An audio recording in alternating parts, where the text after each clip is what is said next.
The sickness started for 1964. I take him for God doctor.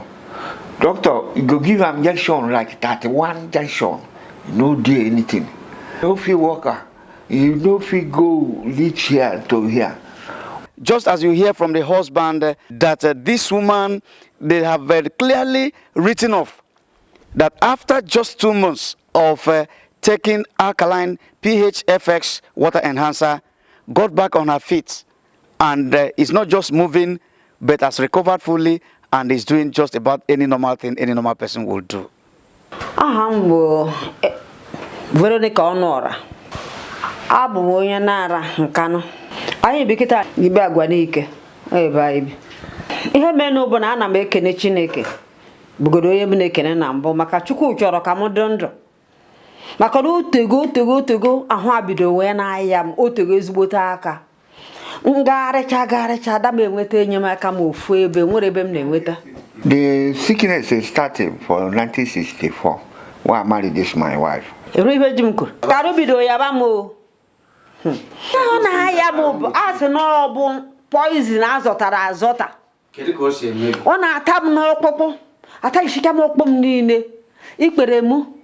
Ada m agịgo m enu moto. Ikwado keke. Before m agịgo na keke ọ na-afịarụ. Ọ bụrụzie moto na na-eje obi agụ. Ada m agịgo m enu moto. Ha na-akwa m aka kwabanye m n'ime moto ntukuru. M na-aga iji ikpere m na-ada ọ na-ada kpụ. Nwanne nwaanyị nke m tọrọ. Ihe ahụ na-aya m na-ayakwa ya nwa. Mana nke eru ozi ka nke m. Nke bụ lomatis na o ji n'ukwu. N'ukwu ọ da agbachi. Ọnwa na-abọ ka m bido wee nwụba ya ba alkaline. Ihe dị iche wee na-adị na ndụ m. Ọkpụkpụ ahụ na-eshi ike. Etu ahụ mụkụnye ana m agachi ije ike. Kịta mụkụnyize kịta nwere ike iche ebe a gbara ọsọ gbara ebe a.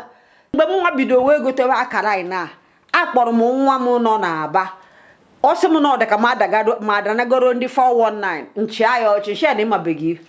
Ọ sị m chara m nchi adị mmabeghị ibe o na mbọchị ịhụ m ịma na ọbọzikwa eti ịhụ m na mbụ ka m duzikwa kịta. Na-echigokwa m ike o. Echigo m ana m enye ụmụaka anyị mụrụ amụ advice onye ọbụla jishi ike. Ị mara na ịbụrụ nne gị na nna gị n'anya na ịchọ ka ha n'okwuo ndụ. Jegotebere nne gị na nna gị mmiri alkaline water. Ndị gọọmenti anyị ana m ayọ unu ndị ọchịchị. Ana m ayọ na yushi unu ike ka unu na-anya n'ihe banyere maka alkaline. Na-anya n'ime ya maka na ọ bụrụ mmadụ ncha niile ga-aka ha na-eru igote ya. Mana ọ bụrụ na ha nwekwa alkaline na ihe na-emeghe ga-adọ ha mma. Alkaline nọ n'ọrụ ya.